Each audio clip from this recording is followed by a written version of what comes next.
मैंने एक कहानी सुनी। एक बार स्वर्ग से कुछ देवदूत कुछ कॉलेज स्टूडेंट्स के पास आए और उनसे पूछने लगे कि तुम्हें स्वर्ग जाना है या नर्क जाना है। तो उन कॉलेज के स्टूडेंट्स ने कहा, हमें इससे कोई फर्क नहीं पड़ता कि हमें स्वर्ग जाना है या नर्क जाना है। तुम चाहे हमें जहां भी ले जाओ, बस हमारा मोबाइल और फास्ट इंटरनेट वहां पर जरूर होना चाहिए। फिर तुम जहां भी ले जाओ, स्वर्ग है नर्क है, इससे कोई फर्क नहीं पड़ता, बस तुम्हारा इंटरनेट फास्ट होना चाहिए, फिर हम कहीं भी रह लेंगे। आज के जमाने में मोबाइल हमारी जरूरत नहीं, आदत नहीं, हमारी लत बन चुका है। होश ही नहीं रहता कि हम कहाँ पे हैं, क्या कर रहे हैं। कहीं भी किधर भी मोबाइल चलाने बैठ जाते हैं। पहले के जमाने में जब दो लोग लड़ते थे तो आसपास के लोग बीच बचाव का काम करते थे, उनको लड़ने से रोकते थे, या किसी का एक्सीडेंट हो जाता था तो उनकी हेल्प करते थे। फिर समय बदला, फिर लोगों ने बीच बचाव करना छोड़ दिया, लोग तमाशा देखने लगे। फिर आया मोबाइल का जमाना। अब ना लोग बीच बचाव करते हैं और ना ही तमाशा देखते हैं, अपना मोबाइल निकालते हैं और वीडियो शूट करना शुरू कर देते हैं। अरे किसी का एक्सीडेंट हुआ है, उसकी मदद नहीं करेंगे, बल्कि उसका वीडियो शूट करना शुरू कर देंगे। दो लोगों का झगड़ा हो रहा है, कोई उन्हें शांत नहीं कर रहा, लोग उनका वीडियो निकाल रहे हैं, सोशल मीडिया पे अपडेट कर रहे हैं। वो टीवी पे न्यूज़ नहीं दिखाते।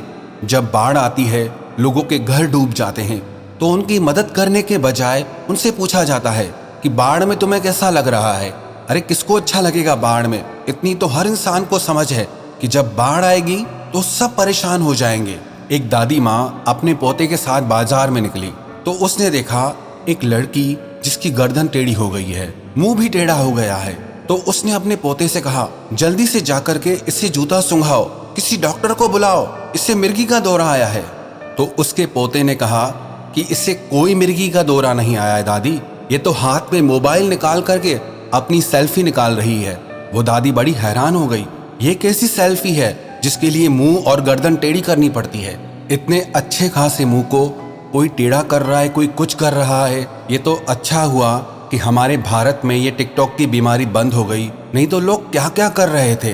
कोई ट्रेन की पटरी पे लेट जा रहा है, कोई बाइक से कूद रहा है, कोई सड़क पे लेट जा रहा है, मतलब कुछ भी पागलपन करना है। और कमाल की बात तो ये है कि लोग उसे देख भी रहे हैं, लोगों को मजा आ रहा है ये सब देखने में। आज़ादी से पहले सर उठाकर जीने का मतलब ये था कि हमारा देश आज़ाद हो जाए। सर उठाकर वही इंसान जी सकता है जो मोबाइल नहीं चलाता, और जो सारा दिन मोबाइल में घुसा हुआ है वो अपना सर ऊपर कैसे करेगा? मुझे नहीं लगता जो लोग बहुत ज़्यादा मोबाइल चलाते हैं वो लोग रोज चांद सितारों को देखते भी होंगे। कभी ना ऐसा हो कि इनको मोबाइल में न्यूज़ आए कि अब आसमान में चांद सितारे नहीं निकलते, तो इन्हें पता चलेगा कि आसमान में चांद सितारे होते भी थे। मोबाइल में न्यूज़ पढ़ के इन्हें पता चलेगा कि अब चांद सितारे नहीं निकला करते हैं। आप लोग जो मुझे सुन रहे हो, सच सच बताना, आखिरी बार आपने चांद सितारों को कब देखा था? कमेंट करके ज़रूर बताना। लोगों का ध्यान ही पता नहीं कहाँ है। 4 लोग कार में जा रहे हैं, चारों बात कर रहे हैं, पर आपस में नहीं, चारों अपने अपने फ़ोन पे लगे हैं।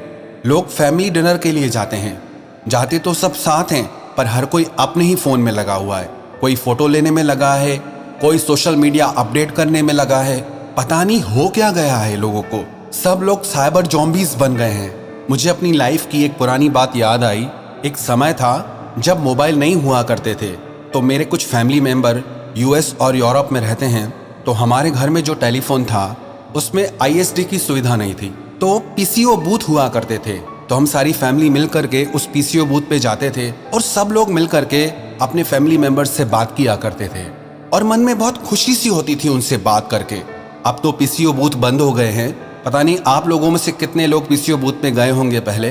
अपनों से बात करके बहुत खुशी मिलती थी। और अभी इस टाइम पे यूएस में जो हमारे फैमिली मेंबर रहते हैं वो कहते हैं कि अब यहाँ से इंडिया कॉल्स फ्री हो गए हैं।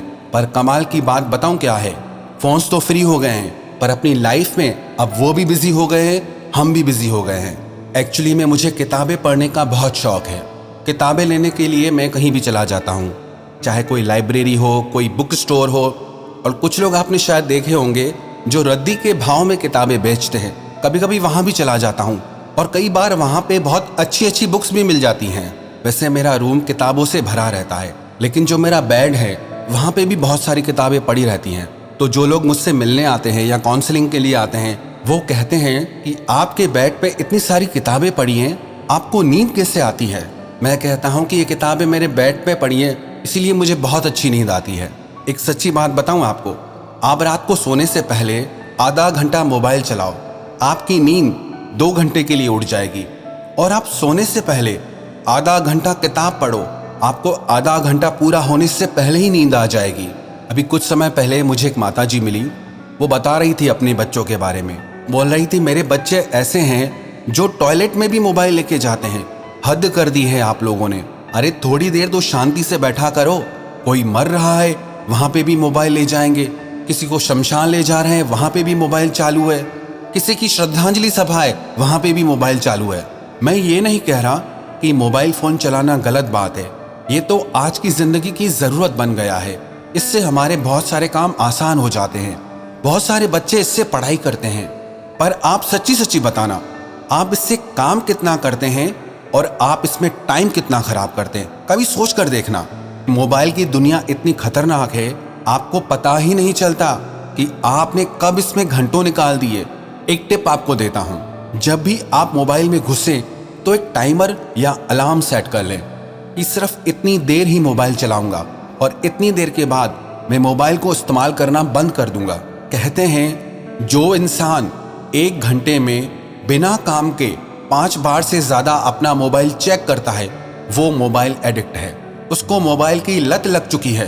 अरे मैंने खुद ऐसे कई लोगों को देखा है जो बिना काम के हर थोड़ी देर में अपना मोबाइल चेक करते रहेंगे, या जैसे ही मोबाइल में नोटिफिकेशन की बीप बजेगी उसी टाइम इंस्टेंटली अपने मोबाइल को चेक करते हैं, जैसे कि मोबाइल उनका बॉस हो, उनका मालिक हो। और ये नौकरों की तरह हाथ जोड़कर खड़े हो जाते हैं, हाँ मेरे मालिक आज्ञा करिए। जैसे ही मोबाइल में कोई नोटिफिकेशन आया उसी टाइम मोबाइल हाथ में पकड़ लेंगे। चाहे जिंदगी का कितना भी खूबसूरत लम्हा हो, उसे छोड़कर वो मोबाइल में घुस जाएंगे। अरे आप लोग जिंदगी जी कहाँ रहे हो? आपको अगर होश हो तो जिंदगी जियो ना। आपको होश कहाँ है जो आप जिंदगी जियोगे? आप तो घुसे पड़े हो मोबाइल में। अब किसी को कहो तो बात बुरी लगती है। अब बुरी लगती है तो क्या करें? जो सच है वो तो है ना, ये सब तो हो ही रहा है ना। मैं कोई झूठ थोड़ी कह रहा हूँ। कहाँ जी रहे हैं हम? पता नहीं कौन सी दुनिया में हम लोग गुम हो गए। होश ही नहीं है किसी को। न किसी का खास दिन याद रहता है, न कोई खास तारीख याद रहती है, न कोई अच्छी बातें याद रहती हैं। सब लोग पता नहीं कहाँ खोए से रहते हैं। रात को सोएंगे तो मोबाइल चलाते हुए सोएंगे, सुबह को उठते ही मोबाइल चलाना शुरू कर देंगे। कुछ और आपकी जिंदगी में इम्पोर्टेंट है या नहीं है?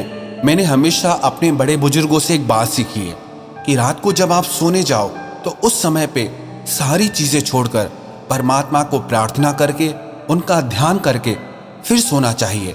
उससे आपको बहुत अच्छी नींद आएगी, मन में बहुत अच्छे विचार आएंगे, आपको स्वप्न भी अच्छे आएंगे। और जब नींद से उठो तो आप परमात्मा को प्रार्थना करो, उनका ध्यान करो, जिससे आपका सारा दिन बहुत अच्छा गुजरेगा। मैं सच कहूँ, मुझे तो बिल्कुल नहीं समझ आता जो लोग ऐसे सारा दिन मोबाइल में घुसे रहते हैं ना, उनसे क्या बात करें? हम उनसे बात करें, वो हूँ करते रहते हैं। उन्हें कुछ समझ ही नहीं आता हम उनसे कह क्या रहे हैं। न उन्हें कुछ सुनाई देता है, न उन्हें कुछ समझ आता है। अगर आपको भी ऐसी जिंदगी अच्छी नहीं लगती है तो प्लीज अपनी लाइफ स्टाइल को चेंज करिए। मोबाइल के गुलाम मत बनिए, उसके बॉस बनिए। जब आपको उसकी जरूरत हो उसका यूज करिए, और जब आपको उसकी जरूरत नहीं है तो आप अपने जरूरी काम करिए। अपनी लाइफ पे फोकस करिए, अपनी हेल्थ पे फोकस करिए, अपने फ्यूचर पे फोकस करिए। क्या यही आपकी पहचान है कि आप सारा दिन मोबाइल चलाते रहते हैं, या कुछ और भी आपकी जिंदगी में इंपॉर्टेंट है? आज अगर मेरी बातें आपको बुरी लगी हैं तो मैं इसके लिए माफी बिल्कुल नहीं मांगूंगा, क्योंकि मैं चाहता हूं ये बातें आपको बुरी लगे, ये बातें आपको चुभें। तभी आपकी जिंदगी में बदलाव आएगा, तभी आप अपनी जिंदगी में कुछ बड़ा करेंगे। आज से आप खुद से प्रॉमिस करिए कि आप रोज अपनी हेल्थ को जरूर टाइम देंगे, आप रोज मेडिटेशन जरूर करेंगे, आप रोज बुक रीडिंग जरूर करेंगे, और अपने परिवार के साथ अच्छा समय बिताएंगे। मोबाइल का सिर्फ उतना ही इस्तेमाल करेंगे जितना जरूरी है। अगर आप चाहते हैं ना कि आपकी जिंदगी में कुछ चेंज आए, तो उसके लिए आपको चेंज होना पड़ेगा। जब आप चेंज होंगे तभी आपकी लाइफ भी चेंज होगी।